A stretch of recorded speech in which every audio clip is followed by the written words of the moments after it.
اس نے اس ملنگ کے باطن پر نظر کی، وہ تو بالکل پلید خبیث تھا، اس میں کوئی چیز نہیں دیکھی. پھر اس اللہ والے نے اس ملنگ کے مرشد کے باطن پر نظر کی، وہ بھی خالی تھا یعنی پلید. پھر اس نے اس کے مرشد پر نظر کی اور دکاندار کو کہا اس کو روپیہ دے، دکان نہیں پورا بازار الٹنے کا خطرہ ہے، یہ دکان الٹ جائے گی. کیوں؟ کہتا ہے میں نے نظر کی، یہ خالی، اس کا مرشد خالی، اس کا مرشد خالی، اور جو وہ تیسرا دادا بیٹھا ہے وہ جو مرشد ہے وہ بڑی طاقتوں والا ہے، وہ سب کچھ کر سکتا ہے، تو اس لیے روپیہ دے نہیں تو دکان الٹ دے گا. اب یہ دھمکیاں. اور احمد رضا نے جہاں تک لکھا ہے ملفوظات میں، کہتا ہے کہ ایک اللہ والے جنید بغدادی کے ذمہ جھوٹ لگایا ہے کہ وہ مسلح پر تیر رہے تھے، سمندر کی سطح پہ مسلح رکھا ہوا تھا اور جنید بغدادی تیر رہے تھے. ایک آدمی نے دریا پار کرنا تھا تو اس نے جنید بغدادی کو کہا میں نے دریا پار کرنا ہے، تو جنید بغدادی نے کہا معاذ اللہ، تو اس مسلح پہ سوار ہو اور یا جنید کا وظیفہ پڑھ. اب ذرا اگلی بات سننی ہے. احمد رضا کہتا ہے کہ وہ مسلح پہ سوار ہوا، اس نے یا جنید کا وظیفہ پڑھنا شروع کر دیا. راستے میں شیطان نے اس کے دل میں وسوسہ ڈالا. یہ اعلی حضرت کی زبان اور عقل کو بھی دیکھو، شیطان نے دل میں وسوسہ ڈالا کہ یا اللہ کہے.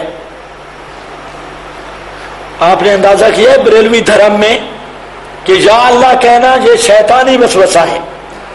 شیطان نے وسوسہ ڈالا کہ یا اللہ کہے، چنانچہ اس نے یا اللہ کہا تو ہوتے کھانے لگ گیا. یہ کہانی نہیں سنا رہا، اعلی حضرت کا مزہ بتا رہا ہوں. یا اللہ کہنا شیطانی وسوسہ، اور جب یا اللہ کہا تو ہوتے کھانے لگا. تو جنید بغدادی نے اسے بالوں سے پکڑا اور فرمایا میں نے جو تجھے کہا تھا یا جنید کہہ، ابھی تک جنید تک پہنچا نہیں، خدا تک پہلے پہنچ گیا ہے، اس لیے یا اللہ کہے گا تو ڈوبے گا، یا جنید کہے گا تو ترے گا. تو ان لوگوں کا یہ حال ہے. اور کہتے ہیں احد سے احمد، احمد سے تجھ کو. آج تو صرف موضوع اور چل پڑا ہے. موضوع کیا چل رہا ہے؟ بریلویوں سے اختلاف کیا ہے، اصل جھگڑا کیا ہے. احد سے احمد، احمد سے تجھ کو، سب کن مکن حاصل ہے یا غوث.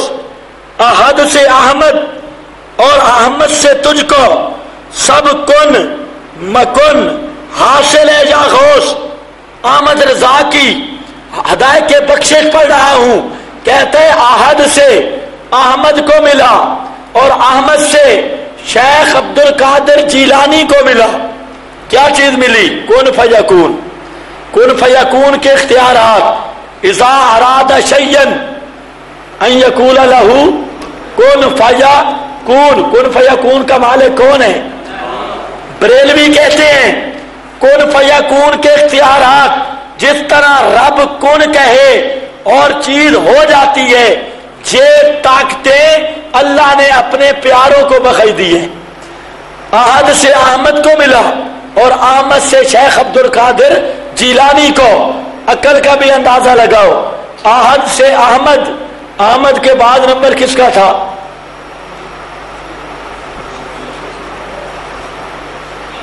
جی حضرت صدیق اکبر کا نمبر تھا. حضرت صدیق کو کیوں نہیں دیا؟ احد سے احمد اور احمد سے تجھ کو، سب کن مکن حاصل ہے یا غوث. میں کہ اتنی چھلانگ کیوں لگائی ہے؟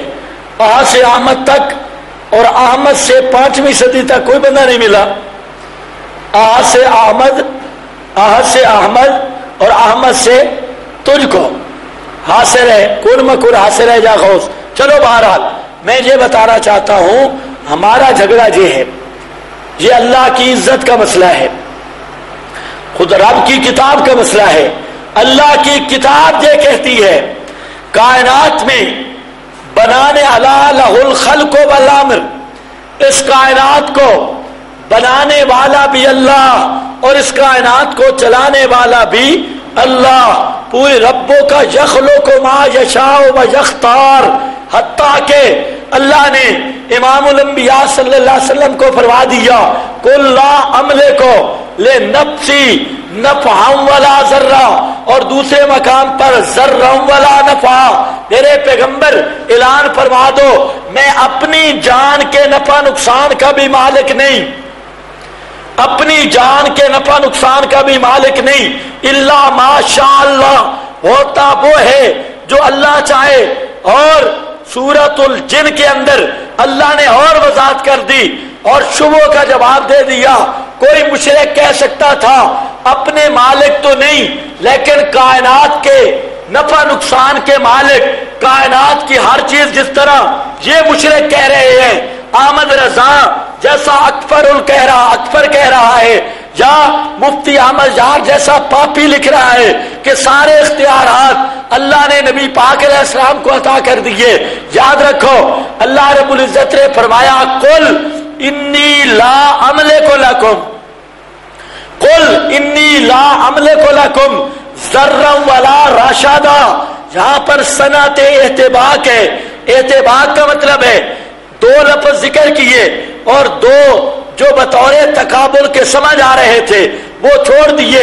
پوری عبارت ہے لا املک لکم ضرا ولا نفعا غیا ولا رشدا، او کائنات کے لوگوں نہ میں تمہارے نفع کا مالک، نہ تمہارے نقصان کا مالک، نہ تمہیں ہدایت پر لانے کا مالک، نہ تمہیں گمراہی پر رکھنے یا گمراہی سے نکالنے کا مالک، کوئی چیز میرے قبضہ میں نہیں۔ اور اللہ نے فرمایا لیس لک من الامر شیء، میرے پیارے پیغمبر لیس لک من الامر شیء، اللہ کے محبوب دانت زخمی ہیں، چہرے پہ خون ہے، عود کا میدان ہے، اللہ کے محبوب کھڑے ہیں اور فرما رہے ہیں کیف یفلح القوم، وہ قوم کیسے کامیاب ہوگی شجو نبیہم، جنہوں نے اپنے نبی کے چہرے کو خون آلود کر لیا، اور زخمی پیغمبر عود کے مقام پہ کھڑے ہو کے اتنا جملہ بولتا ہے۔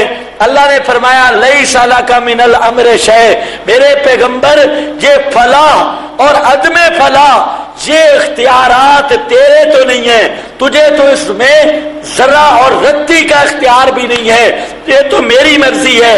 کل یہی توبہ کر کے آگے میں نے معاف کر دوں گا، تو پھر یہ کہنا کیف یفلح قوم، یہ کہنا یہ کیسے صحیح بنتا ہے؟ تو اس لیے فرمایا آپ کو اختیار نہیں، اللہ کا محبوب ہے، چچا کے سرہانے بیٹھا ہے، اور چچا کون ہے؟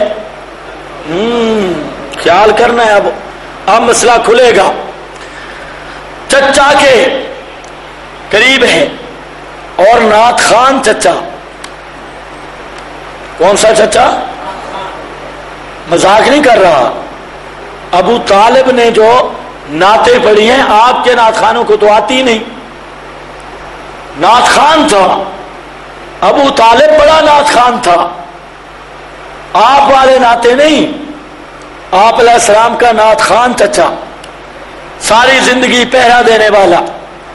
آپ بھی کرواتے ہیں نا میں پہلے نعت، اور اس میں پھر کیا ہوتا ہے؟ عرش سے ہیں فرش تک سب خزانے آپ کے، عرش سے ہیں فرش تک سب زمانے آپ کے۔ اب ہے یہ کہلواتا مسلمان ہے، حالانکہ ایڈوانی کا عقیدہ اس سے بہتر ہے، کوئی سمجھ نہیں آئی۔ اب تو مصیبت یہ بن گئی ہے کہ 90% دیوبندی بھی بریلوی بن گئے ہیں، ان کے بھی عقیدے بریلویوں کی سیٹ پہ چلے گئے ہیں، اور ساری بریلویوں والی عادتیں۔ علماء دیوبند کا کام تھا اللہ کے دین خالص کو لوگوں کے سامنے پیش کرنا، توحید بیان کرتے تھے، قرآن بیان کرتے تھے۔